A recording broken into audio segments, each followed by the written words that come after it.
one. Thanks for coming up, appreciate it. So this is, I guess, number 7 out of 8. No, it's just The first 2 were about the nutritional, the first 3 were actually about the nutritional stuff we talked about. And then we went into like exercise, emotional health, and sleep. And this one is really more about putting everything together. Like what are some, based on what we've learned, what are some of the steps we can all take to optimize health and vitality? So hopefully this will be a more practical one. I mean, hopefully they're all practical, but hopefully this is more practical than the other ones. So here we go. You want to hit record? So everything we're going to talk about today is my opinion, as you can imagine, Sorry. not anyone else's opinion, so I'm not taking any credit for what I'm saying, no responsibility for what I'm taking, and everything I'm talking about is pretty much educational in nature. They're not meant to be medical, diagnostic, or therapeutic advice. So there we are, disclaimers. So overview, I will be talking a little bit about functional medicine principles, which some of you may already know, but we'll be brief. We'll talk about some of the hallmarks of aging, the biological hallmarks of aging. Theories of aging and chronic disease that are now coming out in the contemporary world. And then we'll talk a little bit about, I have this little cool slide on enhanced physiological stress and all the factors that lead to that, and aging and chronic disease. And then from there we can go into like more practical issues like what we need to accomplish in order to achieve an anti-aging, quote unquote, anti-aging effect. And then we'll talk about the steps to optimal health and vitality, a little bit about blue zone people, what the differences are there, and then some take-home messages. Here we are. So what is functional? With functional medicine, it's kind of a practice that's been around for probably about, I would say 25, 30 years. Naturopathic medicine has been doing it for a long time, as you can imagine, and Chinese medicine has been doing it for a long time. But what functional medicine has done is try to make more of a scientific basis to the approach. Like really, how do you approach patients in a very root cause-based approach? So what they do is they try to understand the physiological process more than just like the diagnosis. Like when you go to your doctor, they'll say, oh, you have rheumatoid arthritis. Say, okay, well that's an autoimmune disease, blah, blah, blah. Well, what does that really mean? What does that tell you about the process? And I think what we try to do, at least in functional medicine, is to try to understand the underpinnings of what that really implies from a physiological perspective. And emphasis is always going to be placed on defining and managing the root cause of a particular health challenge, not just the symptom. So you go to a doctor, you have this reflux, they're going to give you a PPI and whatever. We're trying to understand, well, what if you have hypochlorhydria? What if you have poor digestion? What can we do to help you process that? So I think that we try to understand again the root cause of why things happen, so we can hopefully take care of the issue, not just palliate the problem. And what also functional medicine understands, which most people should, is that chronic illness is usually preceded by a period of declining physiological and biochemical function prior to the actual physical manifestation. What that means is that, you know, if you look at some people, even like, let's say Joe Biden, for example, he has like what I call early Parkinsonian. He looks like he's kind of shuffly, whatever. He might have Parkinson's disease, but he probably has had the biology, a lot of us have biology maybe 20 years prior. So the brain starts to degenerate 20 years prior before you start developing symptoms and actual condition. It takes about 80% of the generation of the certain cells in the brain, at least in Parkinson's disease, before you develop the first symptom. So with diabetes, I mean, how long does it take for us to develop diabetes? We have insulin resistance, pancreatic decline. I mean, it takes a long time. So the idea is if we can find ways to sort of look back and say, well, what are some of the early indicators, then we can enact a plan much earlier, which is the key to age management effect. So in functional medicine, achieving health, as you can probably imagine, is the cornerstone of combating and preventing disease. So obviously, if you have a chronic disease, you know, we're saying, well, we got to get you healthy, because if we get you healthy, then the chronic disease will tend to sort of get better. So it goes back to not just the root cause, what is your root health? You know, if you have a lot of organ reserve, if your organ is very healthy, the likelihood of getting a chronic illness is going to be low. But if your organ is having some issues and things going on, then disease is more likely to get achieved. And so that's why health, which is something you want to focus on right away and early on, is key to preventing chronic disease. I think most of us can know that intuitively. People used to think that genetics was maybe 80% and activity was 20%. Turns out that genetics is about 20% of our health destiny. It's the blueprint. But just because you have a blueprint doesn't mean the genes are necessarily expressed. There's some things that are obviously very expressed. I mean, you know, we know that. But in terms of a lot of our, you know, if we have a propensity for diabetes, we don't have to develop diabetes. If we have a propensity for dementia, we don't have to develop dementia. The same with hypertension, anything like that. So I think that what we understand now is that 80% of what we do in life, all the lifestyle factors, is what ultimately determines our health destiny. and the genetic, that's about 20%. And we also know that the literature will support that implementation of healthy nutrition and lifestyle habits can have a very substantial positive impact on both disease management as well as disease prevention, in great part by influencing our genetic expression. And this is what I've been doing for the last 10 years in my practice before retiring, was pretty much seeing patients who come in who really want this approach. They really want to understand what, I get to have this condition, I get to have fibromyalgia, I get to have diabetes, I get to have obesity, but what can I do to influence the 80%? You know? What can I do in my part? And in many cases, you can see people start to reverse to a certain extent by making this 80% aspect change. So what are the theories of aging and chronic disease? I mean, there's many of them, right? So I'll kind of review it briefly, not to get too much detail.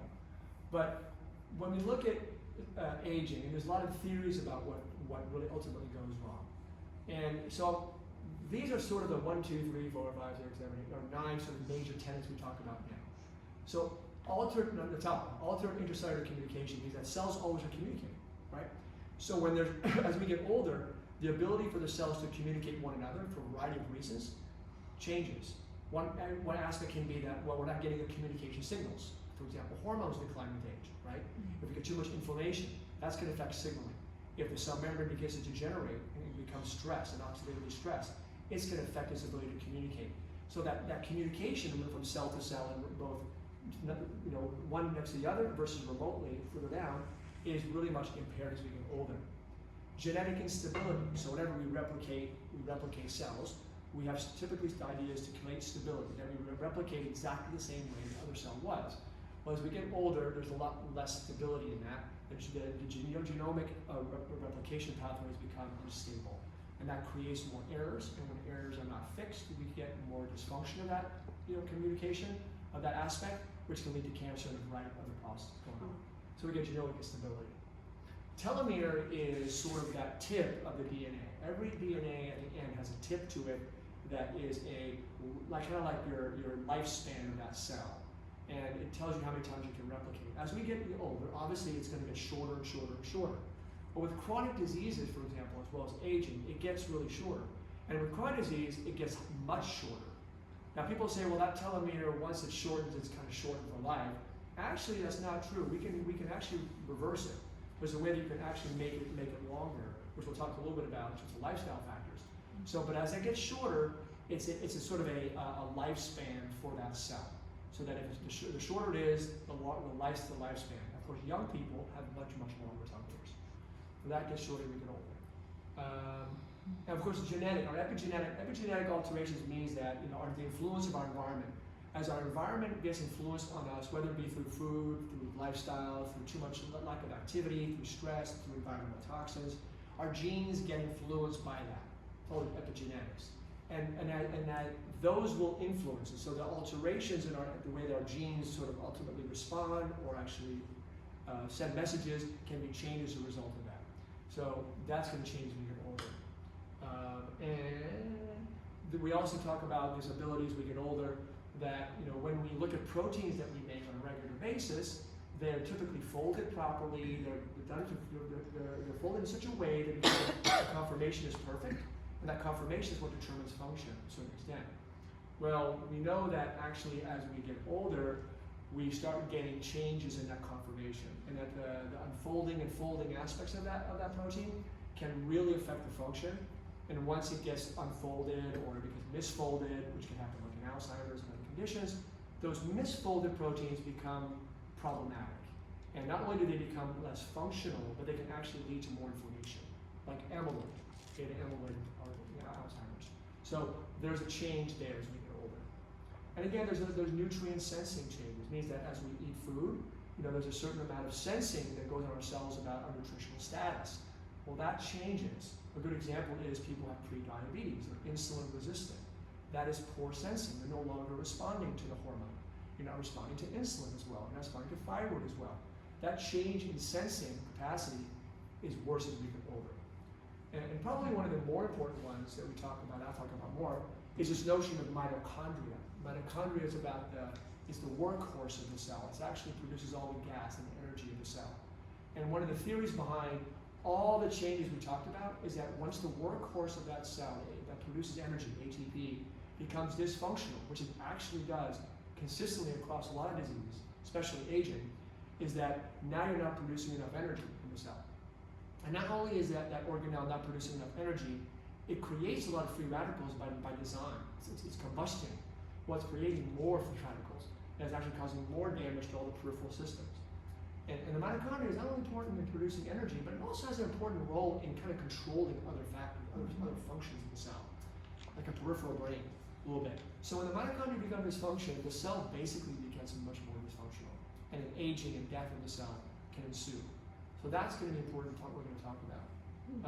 Cellular senescence, as the cells get older, they almost like there's a certain intrinsic sensor in the body that says, you're getting kind of old, you're not functional anymore, you should die as a cell. Right? As a cell. That's a good thing. No, it's a good thing. Okay.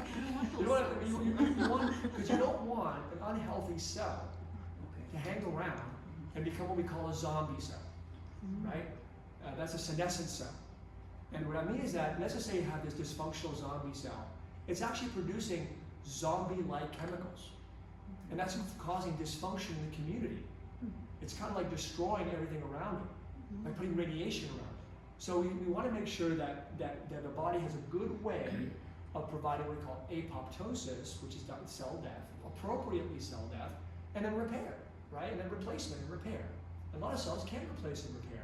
But as we get older, more and more of that happens. And if we don't handle it well, we don't have enough what we call autophagy, which is the autodigestion, which happens when we get older, then those cells become, they're more and more and more, those senescent cells accumulate over time and create an environment of, like a fire in the environment, right? You're not putting it out. Get out of it. You go and we'll go with these guys and we'll replicate.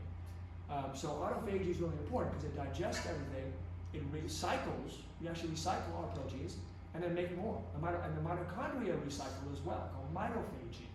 And if they're not properly digested, if they kind of like have these sort of really dysfunctional mitochondria, they don't get taken care of, clean up house, and they cause more flame, right? So you don't want dysfunctioning, zombie-like, annoying cell or organelles to be hanging around too much, because that causes a problem. So that actually happens a lot as we get older. And there's actually different processing things, that treatments now, like some of these, sort of biohacking things that are designed to sort of, like, high dose of resveratrol, for example, can really, can really influence cellular senescence by encouraging, like, for example, these cells to die and then repair everything else in the process and prevent future death. So that's not a bad thing, it's a good thing. And then our stem cells, as we get older, exhaust. We do have stem cells, right? But they're not as youthful and they're becoming losing number. So we have mesenchymal stem cells in our fat, we have around the ventricle, we have stem cells, bone marrow. We have different areas we can get stem cells, and we can stimulate them, and then people will use that for youth. But as we get older, they're not as healthy. Doesn't mean they're not good, we can't use them, just to know that they get exhausted with age.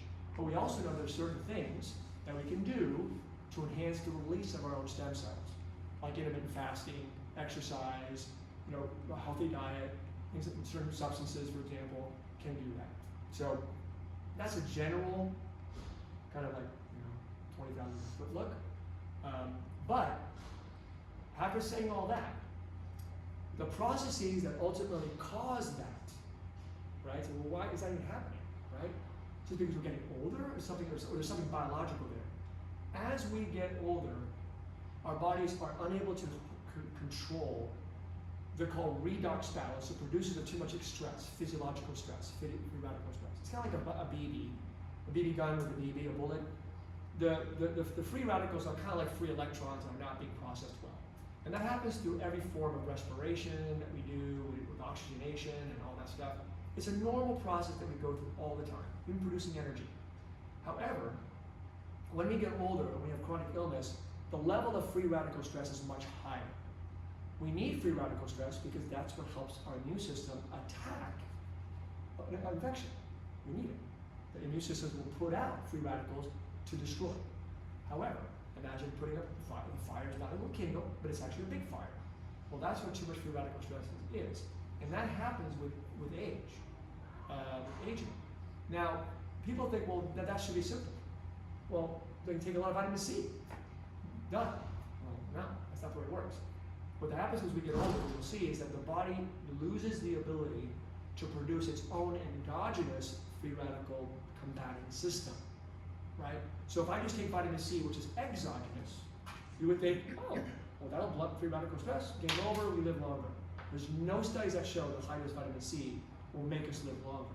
They can help certain things, don't get me wrong, they're good. But to make the notion that I can take vitamin C, vitamin A, vitamin zinc, and I'm good to go, that has completely been proven wrong. So, but what we do know is that when you take things that enhance your body's internal production, right? Fruits, vegetables, blah, blah, blah, then all of a sudden now your body has its own defense mechanism, and it can handle its own free radical stress. That's the difference. So, and we know as we get older, we have a reduction in the endogenous, meaning I'm producing my own, like glutathione and all these different things. That is effective. So with excessive free radical stress coupled with a lot of low-grade inflammations and everything that we do in life, right? Those things kill things, right? They kill good cells and bad cells. So that's why you start getting a lot of dysfunction. And what that results in is all the things we kind of talked about. In that little slide, I kind of reiterated there. We deplete our own production of natural endogenous antioxidants. We get more damage to the mitochondria. We talked about that. And in its own DNA, mitochondrial DNA, right? And we don't have enough, we have reduction in mitochondrial function, so we produce less energy. And as a result of that, we're also not repairing and replacing our mitochondria as well, right? So there's not just about what we have now, it's what we can have later. You know, we're constantly turning over cells on a regular basis. Our telomeres get shorter, so inflammation shortens our telomere. Whereas good support of anti-inflammation, at least appropriate anti-inflammation, appropriate redox balance, lengthens back the telomeres, right? We also get altered cell membrane and protein function integrity. We talked about that already. We can get damage to the cell through a lot of just all this excitation from all these free radicals can cause damage. It's like I'm putting a fire under it. And also, inflammation can even change your hormones as well. Hormones can change inflammation, and inflammation can change hormones. Nothing's linear. Everything is all reciprocal. You know, we get much more as we get older. We get much more what we call catabolic, meaning we're breaking down tissue more than we're building, right? Now, studies suggest as we get older, with exercise, we can still build muscle pretty well, right? Pretty well. Now, we're not necessarily going to do 20, but we still can have an effect. So the anabolic effect is still there, but it's lower as we get older, as you can imagine. So for example, as we get older, you can look at our morphology, right? People as we get older, much older, you'll see like sometimes they'll actually lose weight. But if you do a body composition analysis, you'll see that what they're really losing is muscle and bone, not losing fat. Actually gaining a little bit of fat and losing a lot of muscle mass. Well, my weight is the same. I go, yeah, but your body composition, you call it skinny fat. Skinny fat means you can have a little bit of visceral fat in your gut and still be diabetic, right? So it doesn't mean that you have to have a huge belly all the time. Yes, that makes a difference. But you'd be surprised that some people have less belly, but have a lower muscle mass, which is key to metabolic health, is muscle, right? If you lose that muscle mass and lean body mass like bone and muscle, which burns energy, you start changing your whole metabolic set, which is really critical for health, which will be the next topic to talk about next time. So when the cell, from all this, when the cell becomes dysfunctional, it leads to what? Chronic disease, diabetes, hypertension, heart disease, Alzheimer's, osteoporosis. When we get accelerated cellular aging, it will ultimately lead to cell death, right? And like I said before, mitochondrial dysfunction is one of the main biological factors associated with chronic disease and aging. Literature is now plastered over that, right? Because it's the pinnacle. The mitochondria don't work. If you don't have gas in your car, or you're plugging your EV, whatever it is, right? The thing won't run. The parts can kind of be good, but it won't run. And everything requires that energy for everything else to function normally. And that's the key thing. All cellular processes require energy. So what happens as a result of this cellular dysfunction? Well, we get more cancer development, right? We get decreased immune function. So when we get older, which is interesting, people often see is, we get an increased risk of infection as we get older. And part of that is because our immune system is kind of sort of a weird sort of kind of like seesaw effect. So we have like on one hand, we'll say that there's a seesaw called T1. T1 is the immune response for lymphocytes, T1. That's really important for killing cancer and killing infections over here. On this side, T2, it's almost like more allergic. So when you're Th1 dominant, which is, when you're younger and healthier, you have a good effect on fighting infections, you're anti-cancer, you're doing really well.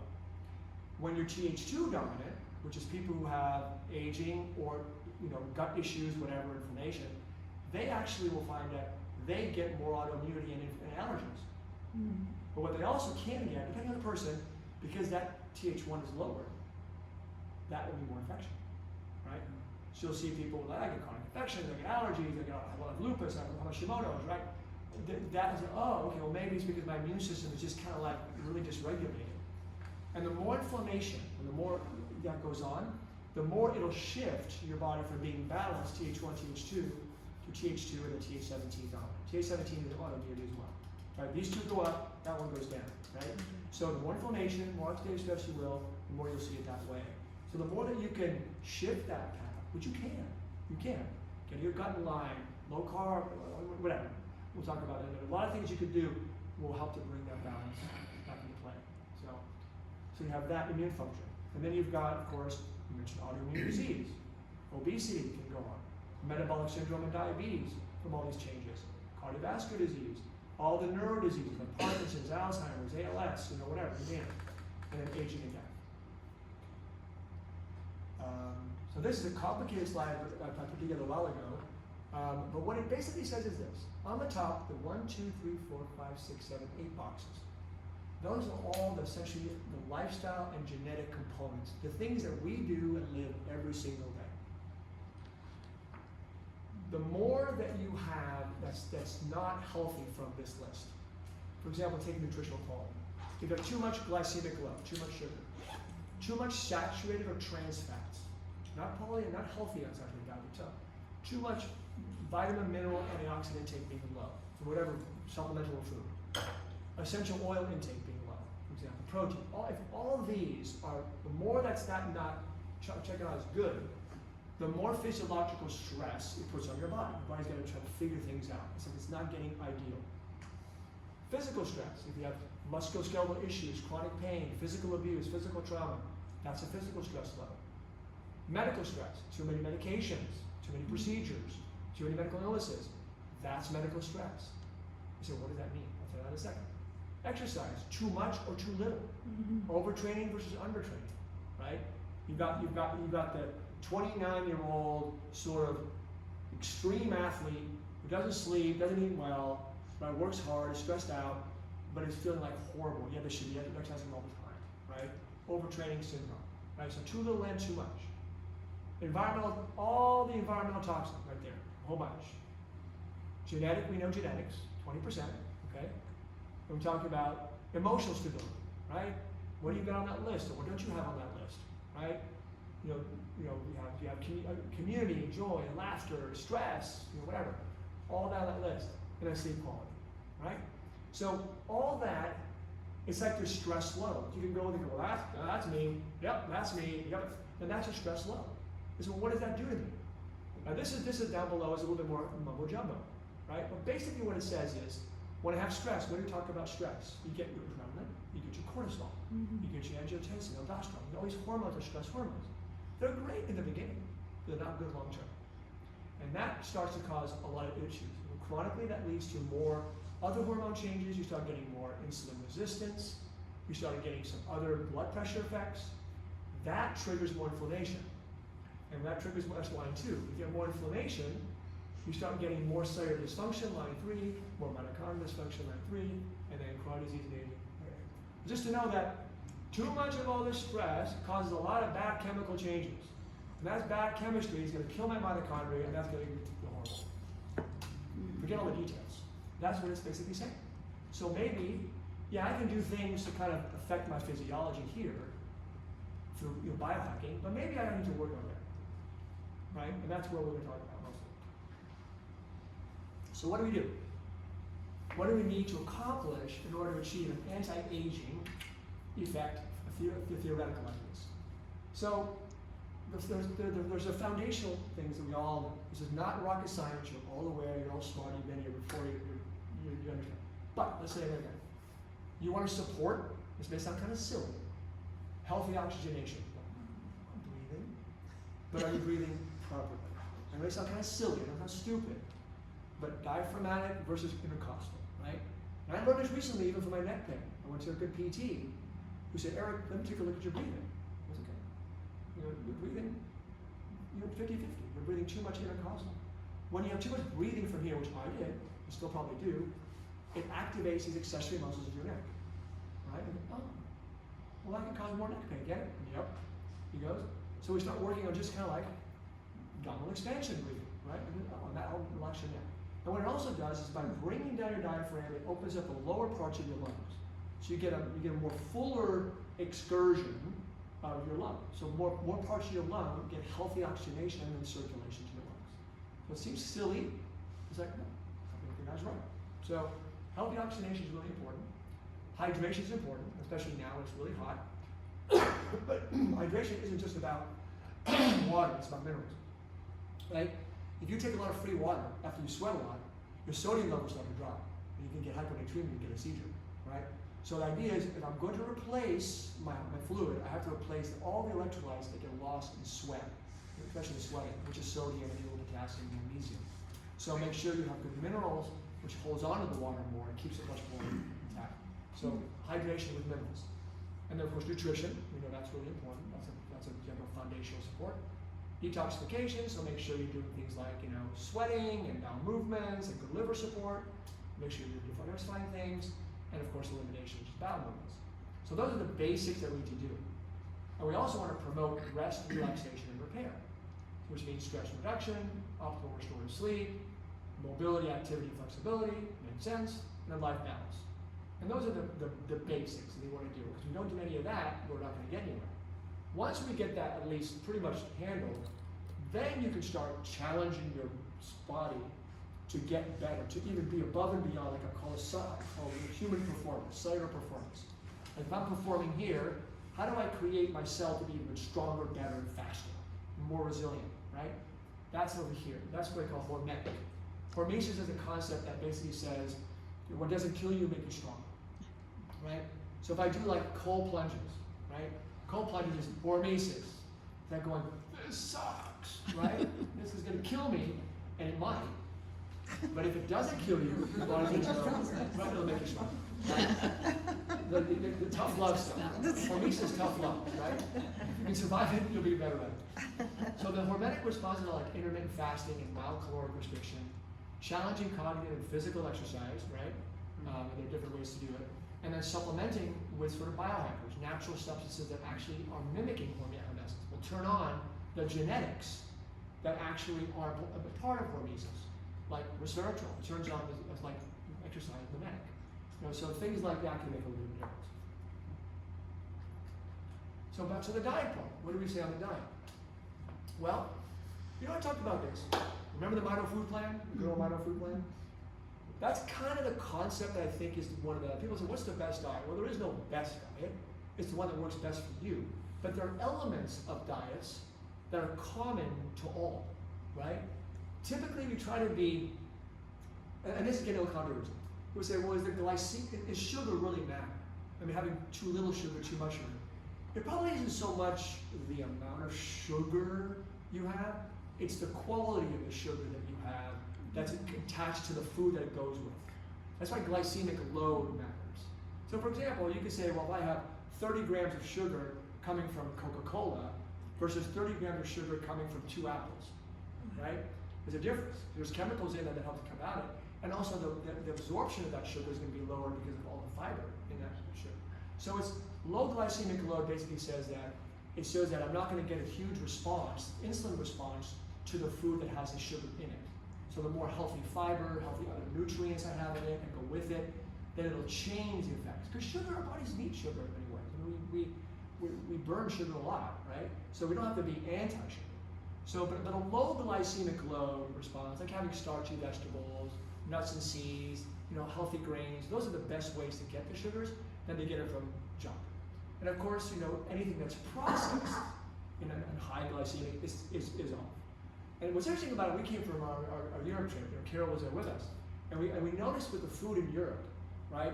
Even though it has like some of them seem like they're unhealthy, there's something about the food in Europe that doesn't make you feel like crap. Right? Absolutely. Right, Carol? I mean, it's like, oh, wait, nothing like that. But it was like we didn't feel the bloating, we didn't feel all that stuff unless we ate tons, which we kind of ate, you know. But what happened was, because they don't have pesticides, herbicides, and their meats are pure, they don't have the same issues with it. And I think part of the problem in America is not that, yeah, it's not the processed food, sure, but it's even within the food that is supposed to be okay for us, we have things in them that they shouldn't have. Glyphosate, for example, right, which is Roundup. And the thing about glyphosate, which is a weed killer, is that it's in line with wheat. So people say, well, is wheat really the problem? Is gluten the problem? Or is the stuff with gluten that's the problem? And I would argue that, go to Europe. Laurel, my wife, she cannot do any cream here in America. If she's any dairy, she has to be in the bathroom, beeline in about 20 minutes. We went on the boat, oh my God, Laurel was having like cheese and ice cream and sorbets and going, I have no problem. Why? Because the enzymes were supported. The enzymes were maintained in there that she could digest it, right? Whereas here it's processed so differently that you don't have that. So there's something about American, not all American food, we can get really good food here, but there's a lot of more classic American food that can be tainted with all that, and it makes a difference in how we respond. So anyway, the low glycemic load is still a good approach. Plant predominant. One of the things you learn about the blue zone we're talking about is that there's a lot of plants in their diet. They have a lot of plants. They don't mean they don't have another thing. They have pasta, but it's probably really good pasta, right? They make their own. It's clean. It's not from good weed and whatever. So plant predominant, however, is important. Anti-inflammatories. They try to keep a lot of the dairy to a low level. Maybe try to keep too many of the grains and too much of gluten to a low level. Sometimes even the nightshades can be inflammatory. They just keep a little bit of a mind about some of the inflammatory foods, especially the bad foods in general. And then really include high quality protein. Now people say, well, we should be completely vegan. No, not necessarily true. We need to be plant predominant, not plant exclusive. Having high quality grass-fed lean beef is perfectly fine. Having wild game is great. There's nothing wrong with that. It's when you start eating processed meat or a lot of red meat, that creates more of the issues. But having like poultry, fish, for example, turkey, those are great, and a little bit of red meat once in a while with grass-fed is fine. So I don't think that's the problem, is that these people take a lot of meat are also the people who don't take any vegetables. So the question is it all the bad red meat, or is it because I'm taking other things? I think it's a little bit of both. I think a modest approach would be plant predominant. Healthy fat consumption, nuts, seeds, omega-3s, healthy omega-3s, nuts, seeds, fish, things like that are really important because they're essential. So the Mito Food Plan is probably a really good general dietary recommendation. Now people say, well, what percent is appropriate for carbs? Some people say, well, it should be 50%, and some people say it should be lower. And I don't know if it really, I think it matters on one hand, but I don't think it matters as much if you have the right healthy diet to go with it. If it's coming from plants, if it's coming from healthy legumes, it probably doesn't matter too much. And really, honestly, if you're doing that, you'd be surprised how much carbs you could be taking by taking like fruits and all that stuff. So you just have to think about what am I really eating, and then from there I can kind of figure out from there, what it is that the carb amount is, if it really matters. But in general, we recommend the Mito Food Plan is sort of a 20-60-20. It's a little bit more aggressive than most because it's more designed for people who have more inflammation, more metabolic issues, more brain issues, where they probably could do better by having a lower percentage of carbs, which probably translates on a regular basis, or more or less, to probably about 100 grams of carbs per day on a regular 2,000 calorie diet. It's not horrendous, it's doable, but it mostly comes from healthy sources. I think with a Mito Food Plan, it tends to be less fruits, and I would say you can do more of that. I think it's okay. If you're going to add in some carbs, add some more fruits in there, or starchy vegetables. Perfectly fine. But the general tenets of the diet for Mito Food Plan is a really good approach. And again, some may want to do an elimination diet first if they feel like you have a lot of inflammation and want to see what's contributing, like we talked about earlier, to get it going. That's not a bad thing to consider. You also want to promote a healthy microbiome and gut barrier. We talked about that before, because your gut microbiome really determines a lot of not only your local function, but your systemic function, your whole body function. So thinking about healthy prebiotics, whether it be from food, and probiotics from fermented foods or probiotics themselves, are good things to consider. And if your gut is really in crappy shape, no pun intended, then you might want to consider some repair nutrients, which can be like polyphenols from vegetables. It can be from pomegranate. It can be from glutamine, amino acid. I mean, a lot of things you can take to help repair the gut if need be. And then from a hormesis standpoint, from nutrition, intermittent fasting. We talked about that earlier. So intermittent fasting, where you do like time restricted eating. I know there's some conflict, and like recently there was a study that people who kind of restricted their diet and worse outcomes. I think it's very that data is so confounding because it's such a poor study.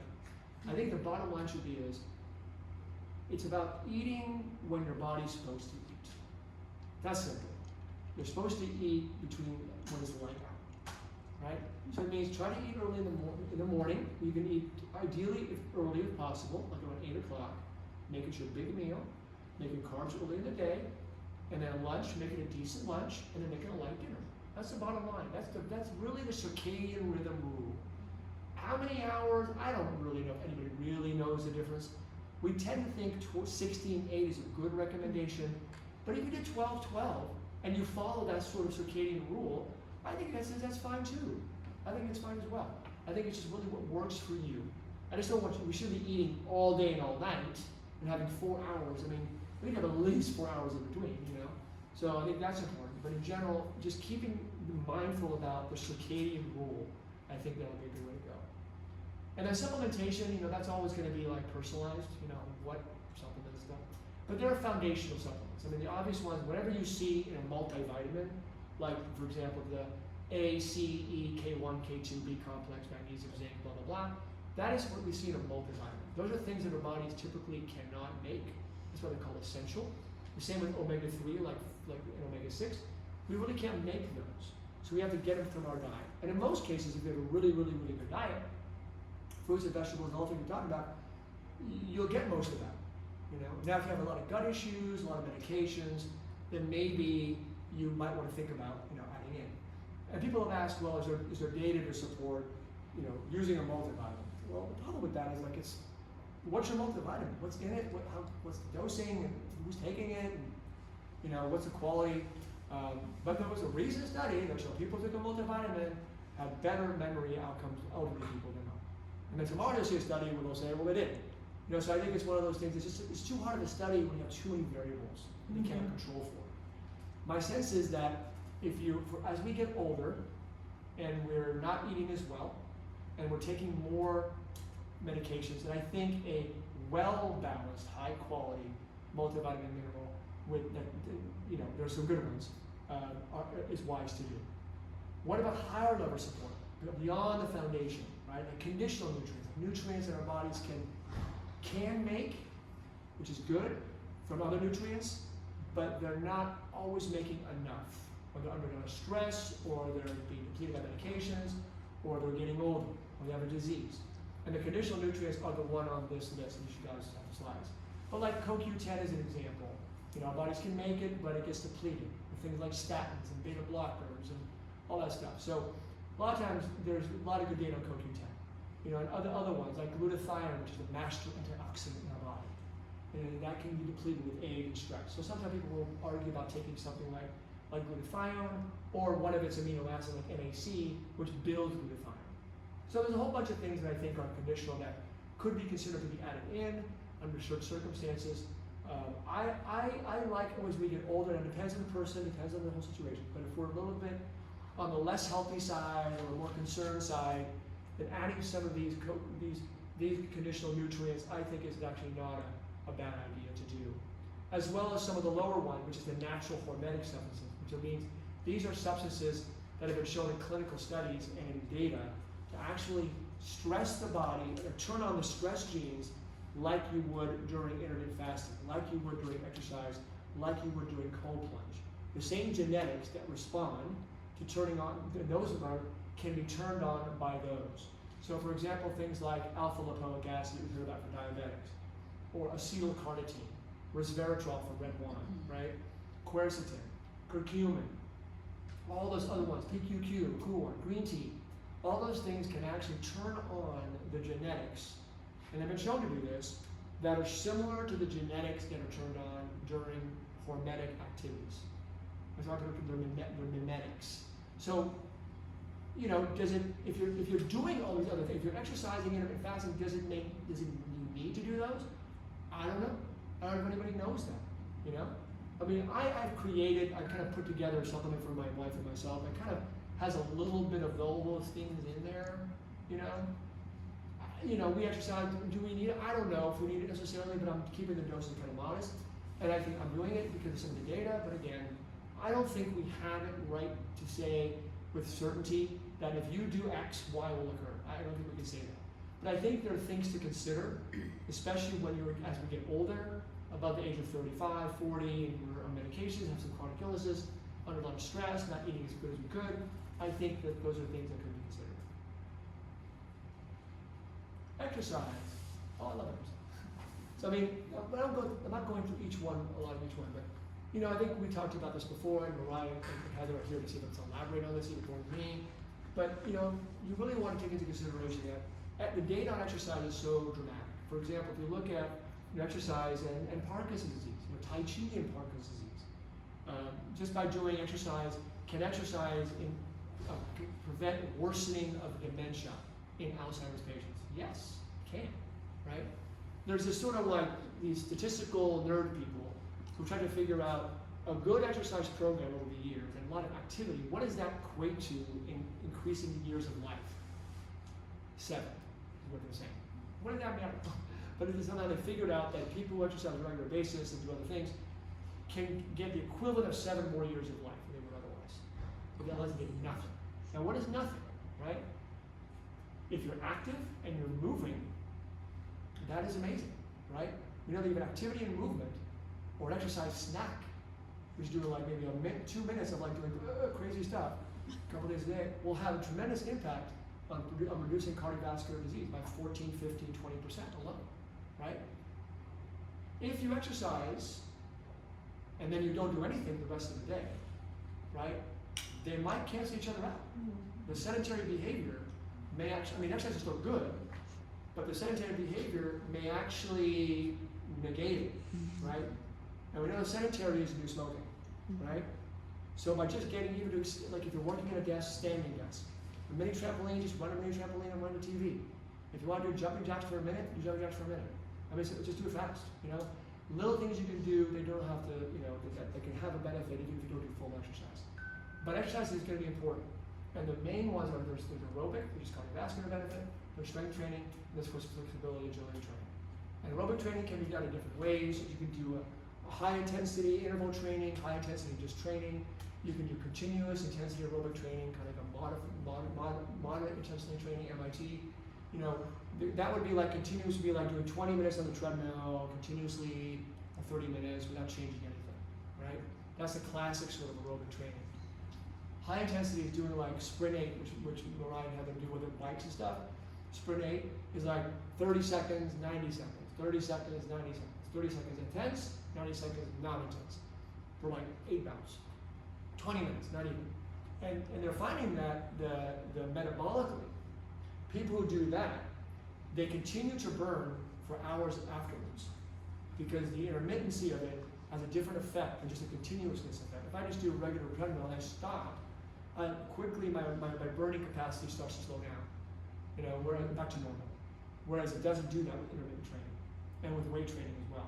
So people have argued, you know, that if you have a metabolic need, you're diabetic or you're maybe overweight, whatever, that potentially doing interval training like that and doing, you know, exercise training like with weight training are the 2 best ways to do it. But again, even any movement is better than no movement. That's the key thing. Anything you can do, these 2 ladies can help you on that a lot. And it's worth getting like even a one-on-one session with them because they tell you, like, it's one thing to go to the gym and kind of like play the machines. It's great. But they might say, hey, what are your goals? What do you want to do? And they can then really define what's best for you in an efficient way. Right? More isn't always better. I mean, there's some recent studies talking about doing, like, there was a recent literature, which is really cool actually, that showed that why do women above the age of 40 not able to lose weight? That's the big mystery, right? Big mystery. Well, it turns out that they're finding that as we get older, men and women, the more women, they lose the divinity hormone. It's called irisin. I didn't even know about it. And it's a hormone that actually goes down with age, and that hormone turns on proteins in your cell that turn your white fat to brown fat, like thyroid does. Brown fat has got fat that burns energy, like mitochondria. Like, oh, there's heating. You're heating up like a thermos, right? There's dissipating your heat. They burn energy. And irisin is a hormone that does that. And irisin affects not only that, but it affects, it's anti-inflammatory, antioxidative, it's neuroprotective, it's blah, blah, blah, blah, blah, right? All that stuff, right? It was interesting. And they looked at irisin levels in obese patients, and they were lower. You know? And over the age of 40, they were lower, right? And what brings it up? Exercise. Most of them do. But HIIT may do it more. Now, it's early, I was kind of coming with controversy. So there's some exercise programs that are doing short exercise movements, like, 7 minutes of exercise, a very specific, like, bunch of movements. Because when they did too much exercise, they found that irisin did not go up. There's something, so like those women are working out really long and hard and hard. I mean, I do it all the time, I'm not really weight. I think there might be a point where reel them in, It's interesting, it's still new, right? And there's on the internet stuff going out there. I'm not cold to listen to it. I do understand that. But I mean, I think it's one of those things where it's worth it to understand that it's not about necessarily working a lot. It does matter, intensity matters. So when you do intense exercise for short periods or medium periods of time, like HIIT would do, you might get more bang for your buck. But if you do like hours and hours and hours and hours of treadmill at a very low level, it's just not gonna, it's helpful, but it's not gonna get you the results you're looking for. Not a bad thing to do, not gonna hurt you, it's just not gonna help you do the way that you might think. It's just not time efficient. Unless you're spending hours in the gym. I hate it, So I think that's one of the things you can really think about. That's why exercise snacks. Like doing like burpees and bursts and jumping for like 2-3 minutes with 10-second breaks in between. Maybe for some people, that may be like, wow, maybe that's a good thing to start with, because maybe that makes a difference. Or need some weights, a little bit of weights for a little bit. And then body weights. If you do a good burpee with some push-ups and deep squats and stuff, that may be, for some people, what turns on this irisin, which changes your metabolism. And you can't buy irisin. I mean, it's not something you can get it an injection yet. How do you spell that? I-R-I-S-I-N. Irisin. Like irisins. I didn't know anything about it. I was doing this internet thing, some twirly thing. I go, oh no, here's some other bullshit, and I go, okay, well she starts putting up data. I'm like, okay, I'm gonna go PubMed. There it is. There it is. There it is. Okay, all right. So I started looking about it, and the data is not as clean as she thinks it. He's trying to sell a product. But I was saying that, like doing like short bursts of 7 minutes, of like 7 minutes a day, you will lose weight, right? I'm going, I've heard this before, But there may be something to the concept I think we can learn. And then of course there's always the resistance training, which is great because when you build muscle, you build lean body mass, and muscle is your biggest burner of sugar. It's your biggest receiver of sugar. The more healthy muscle you have, the less likely you are to be insulin resistant. Kind of makes sense, especially it's healthy muscle. So building muscle, whatever that may be. It could be body weight, it could be machines, it could be weight weights, it could be bands, it could be Pilates, it could be anything. I mean, the ones that Heather and Mariah run, they're great. So it doesn't really matter as long as you do what's right for you that you can continue doing. And then of course, flexibility, agility, and balance training. Balance is great. We know that obviously as we get older, we lose our balance capacity when we get older. So I think we have to keep that in mind, that we're not just standing still balance, static, but moving balance. Like in pickleball, I often see this. People are like going for a back shot and they're going backwards like this. We tell them, don't do that. So like doing appropriate movements. But if you have good control, you probably could do this and not fall, right? Even if it's not right to do it, But it's nice to have the ability to do it if you did. Not you did. So like the idea is that I think just be careful with that. So, but balance training really can help in that. And not only you're doing balance training, different movements, you're doing head movements and stuff, one leg, things like that are important. You know, and they're very good indicators of fall. People who can reach forward as far as they can like this without falling, have the longest functional reach, have the least likelihood of falling. Because they're getting they're putting the center of gravity off and they're getting good control. So really, that's important. Stretching is important, but there's an interesting thing about stretching. I mean, stretching is when you do a very specific exercise, like let's say you can pickleball, right? Pickleball. You're moving a lot. You're back and forth, this way, this way. People like to stretch before. Don't stretch. Warm up. Right? Warm up. Stretch afterwards. Right? And then you're clear on this now. I mean, the more that you try to lengthen that tendon, right? You loosen the tendon. You almost temporarily kind of weaken it a little bit. Right? Right? And like football players, they're like stretching. I said, why are you stretching beforehand? You know, the data is very clear on it, and they probably don't. They're just like on the bike now, they're doing movements, they're jumping up and down. That's what they do. They want to get the muscles tighter. So when they're making these cuts, they have good tensile strength. If you overstretch it beforehand, it loosens it, and you twist it into the leg. You see it all the time. So really understand how to do functional movement, how to do all that stuff is important. And they can help with that. You know, they can help with that. In yoga, Tai Chi, there's a really great also for a variety of reasons as well. So find an exercise program that incorporates most of these elements, whatever they may be, a few days a week, would be awesome. But the most important thing is keep active. Walk, walk, walk, move, move, move, lift, lift, lift. Blue zone people don't exercise. They move. And they lift to 110, 105, whatever. So it's about keeping active. And emotional health is really important. Obviously, we know there's a huge correlation with stress, emotional stress physiology, chronic disease. You know, stress kills, silent killer. So meditation, relaxation training. Ella runs a great, meditation class, which is really good. But socialization, what I love about this place is that we have all that. It's so great. That's what I love about this place. We have all the community, the gratitude, the giving, the socialization, the laughter, the love, the purpose. All that stuff is in there. And it's with that. And that's in the blue zone too. That's probably one of the biggest things that leads to longevity is this part. Probably more than diet, even. People just are laughing all day long, having fun. They're giving back to community, they're loving, they're doing something where they help someone. And they're stimulating the brains too. And don't forget sleep. Quality sleep is really important because you don't sleep well. Talked about that earlier. So not just quantity, but quality.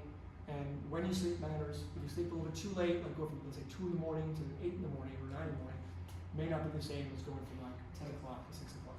Our bodies, again, we're all a circadian blink. We are a clock. We're a biological clock. And if we don't pay attention to that biological clock, we will be metabolically screwed up. And then environmental, just kind of note that there's a lot of toxins in our society. There's alcohol, smoking, toxic metals, black mold, medications to a certain extent, pesticides, herbicides, plastics, they're all there. I think I'm glad in America we're being more mindful of that. I think it's a good thing. I give California credit for that they're being a little more mindful of that, which is good. So, but there's a role of detoxification therapies for some people who really feel that there's a lot of exposure. Like I used to do heavy metal detoxification. We do testing on people and see if the heavy metals are a little high, or remove them. And and again, we know that heavy metals like lead, mercury, arsenic, cadmium can all be very toxic in different ways, long term. Even if you're not having poisoning, a chronic accumulation over time, you can get neuropathy, osteoporosis, you can get congestive heart failure, dementia, all based on chronic toxicity of these substances long term. So for some people, we can do supplements, binders, infrared sauna. Infrared sauna is a great way to detox. Sauna in general, but I think infrared specifically has a much better effect at diving into the organs and getting more out there. But anytime you sweat, you kind of detoxify a little bit. That's why you got getting good bowel movements. People seem kind of silly. I know it's silly, but good bowel movements are a form of elimination. Not just from your bowels, the liver goes to your bowels. Right? So if you have constipation, you recirculate things back to the liver. You get on the bus isn't moving, well, open the door, go back on the bus, go back on the liver. So that's why you have to make sure that If you don't have good bowel movements, you want to make sure you do, because that's one of the ways that we detoxify. We urinate, we sweat, we breathe, we poop. Those are the things that, and of course, we metabolize in the liver. Those are important to think about. And hormones, that was one of the big things that I kind of focused on in my practice, was hormone replacement therapy in men and women, most of them I worked on, and men too. And really, as we get older, every 35, our hormones drop dramatically. And people argue, well, is that a cause or effect? Does that mean that, if we get our hormones up to a better level, are we going to live longer? I'm not sure I would say that. I think that it's about finding the happy target for people. And I think if you're a very healthy individual, and your hormones are dropping, typically they're not going to drop as precipitously if you're healthy than if you're not healthy. Like in men, for example, men who are overweight and have a lot of diabetes, their testosterone levels are dramatically lower, and estrogen levels are a lot higher, and they have more cardiovascular disease. Whereas if you're youthful, young, healthy male, you will drop, but you will drop less, and your cells will be more receptive to the hormone that's there. So it's not just about quantity, it's about the communication, again, what happens. But I do think that there's a role for optimizing hormones in an individual way for people. Like in women, I tend to give a lot of hormone replacement therapy about menopause and up till death, and we do the right hormones, and they do really well. They don't get cancer from it because they do the right hormones. They don't do like primary Primera and garbage. So I think we did that, and that's been very helpful. But again, I don't say every woman necessarily should be on HRT. I said, well, it's up to you. How are you feeling? Tell me, how's your bone health? How's your metabolic health? How's your brain health? How are you doing? And if you're doing great and you're not having suffering cognitive decline, suffering a lot of hot flashes, whatever, then maybe that person doesn't necessarily need to do with hormones. Whereas other people do. It can be short term, it can be long term. I tend to keep it on long term because the hormones themselves are neuroprotective. They protect the brain. When you give it to them early. When you give women's hormones like progesterone, estrogen late, well after menopause, they're not good for the brain. Right? Not going to work. Yeah, you missed the bus. Elvis has left the building. Too late. 10 years. So like if you're 50 in menopause, after 60 you want to go on hormones, that's safe probably not. But if you're like 55 and you're on menopause at 50, I say let's give it a shot. Depending how you feel. So because your body's still receptive to it. Mm-hmm. So anyway, that's what we do. But again, everyone's different, it's very personalized. You definitely want to control the most important hormones. You want to make sure that the cortisol production is not excessively high, because that causes too much stress physiology. And you want to make sure that insulin signaling works. Those are the most important. Those are your two hormones that are what I call primary. If I lose cortisol, I die. If I lose insulin, I die. If I lose the ones on top, DHEA, estrogen, progesterone, I will not die, but I'll feel horrible. You're fired, right? So the point being is that you want to make sure that those two are managed well. Dietary, stress reduction, microbiome, weight, all those things. That's what you want to work on. The things that everything we talked about that we worked on is going to help control excessive cortisol production, and it's going to optimize insulin signaling because you're making everything, you're reducing inflammation, you're reducing the stress on the body, you're making the body more balanced. And the blue zones, what are blue zones? They're regions in the world that have the longest longevity on the planet. The following are the 5 zones. In Nuoro Province, Sardinia, Italy, Okinawa, Japan, Nicoya Peninsula, Costa Rica, Icaria, Greece, and Loma Linda. Loma Linda, right? I like it, right? Or the Adventists. Yes. And they live a very pure life. They're what? Seventh-day Adventists. Adventists. Yeah. Yes. Yeah. Seventh-day Adventists. And they live a very pure life. Yeah. And they actually play a lot of pickleball. They do. Sorry, a lot of pickleball. They go, we love pickleball, it's a great project. Whatever. But anyway, if you look at this, is kind of like the areas. What are the things that this is like? Dan Hugh Gerber did the Netflix series on it, and did the presentation on it. Kind of created this. I took a picture, put it on there, and I thought it was kind of cool. I made it cleaner. It was like one of the hallmarks of what he ultimately said that they have in common. Well, they have outlook. So they unwind, faith, and purpose. Right? Mm-hmm. Those are the commonalities of those 5 places. Who goes to outlook? Eat wise. Eat wisely. Eat wise. Someone read it for me. Plant-based. Yep. Wine. Yep. Ooh. And Moderation. Right. So wine, right? But it's very locally grown, phenomenal wine, clean. They're not drunks, but they're drinking healthy Right. wine, right? And then connect. What we never. Family first. Huh? Can't read this. Partnership. Partnership. Partnership. right? Yeah. And then, what's that? I don't know. I can't read it, it's too small. I can't read it. Something, try? Try, like a try. Try. Part of try. Yeah, Right, Tribe. right tribe. yeah, like Right. try. Connection, community, Yeah. right? Right. And then move naturally, right? By hand, garden, walk. It's not brilliant, right? It is. Right? That's you. And they're eating, which is basically clean eating, right?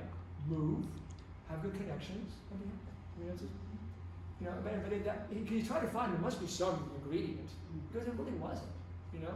But most of them are plant predominant. They do a lot of plants, and you know they're locally grown. They do legumes. The legumes are. People think that legumes might be legumes are one of the biggest indicators of longevity. You know, no.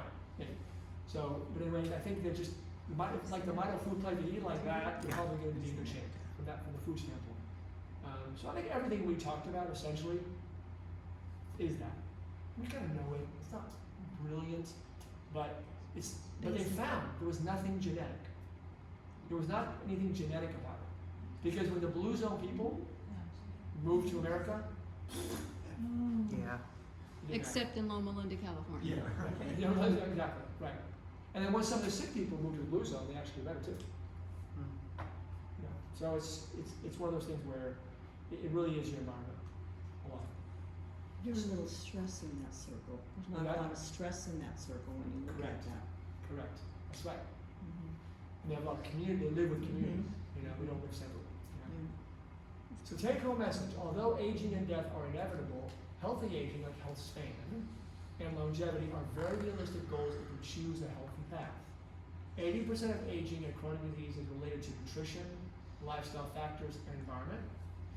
The above 80% is responsible for influencing the phenotype expression, means how the genes are expressed, and 20% consists of the genetic. In other words, 20% is your genes, right? And then, but how those genes are expressed is controlled by your environment. Mhm. Mostly, not 100%, of course. Strict attention to nutrition, lifestyle, community, relationships, and environmental factors are critical to achieving optimal health, vitality, and age management. Furthermore, challenging our physiology with repeated low-level stressors like the hormetic I talked about as a kid is stronger, such as intermittent fasting, challenging exercise, and targeted nutritional supplementation will stimulate positive physiological adaptive change and help to optimize our health span and longevity potential. And here's some recommended resources and reference if you like. I will probably, after the recording goes well, I will upload this tonight to YouTube so other people can watch it if they want. And that will be the next one. Yeah, that's what I wanted. Any quick questions? Question. So I know that, okay, a lot of